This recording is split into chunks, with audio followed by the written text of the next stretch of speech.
We are already starting to see some of the short-term effects from this severe drought, but there are undoubtedly also going to be some longer-term consequences.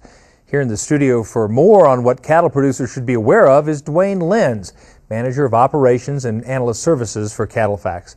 Duane, welcome to the show. Thanks. Great to be here, Kevin. You bet. Well, first of all, just give folks a little perspective on just how widespread this drought is this year. Kevin, it's very widespread. It's one of the biggest droughts that we've seen sometime, maybe going back to the 50s. Looks like about 70% of the cow herd is being affected, and that's on the heels of a tough drought last year in the Southwest and South Plains.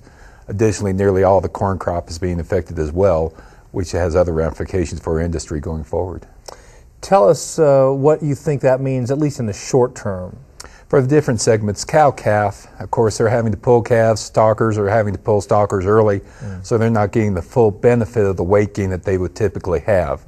More intermediate term is the hay situation is going to get very tough, especially in the North Plains. The high cost, if you can find it, is going to eat into the profitability, really make it tough. And then as you go further out, the higher corn is starting to affect feedlots. They're losing a lot of money.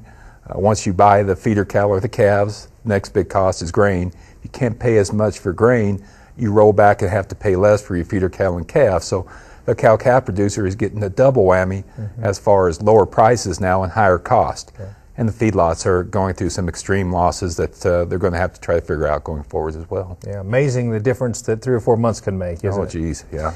So let's look out a little longer term, and if we get through the next several months and into the next cropping year and stuff, what do you see then? Well, again, it's going to affect everybody in the chain, from the consumers to the seed stock producers, just everybody in between. You know, starting again at the cow-calf level, expansion is on hold. We really thought we had the profitability. We thought that we have a little grass, a little water. We're going to start to expand this herd, get our numbers back. That's probably not going to happen now, you know, at least for another year and maybe longer, depending on the winter and the spring that we have next year. For the feedlot and for the packing industry, the infrastructure is going to get hurt. We won't have the numbers. We'll probably have to lose some capacity in feedlots, either feedlots shutting down, idling aisles, doing something. Of course, you like those industries growing and moving. Same way with the packing industry. Probably going to lose some hook space. We just don't have the numbers to support all the packing capacities that we have. And then you go to the next level, consumers. You know, this is affecting the beef industry greatly, no doubt, but it's also impacting the poultry and the pork. So all the proteins are going to cost more starting next year. It's going to be a fight with these other proteins for the consumer to see where they want to spend their dollars.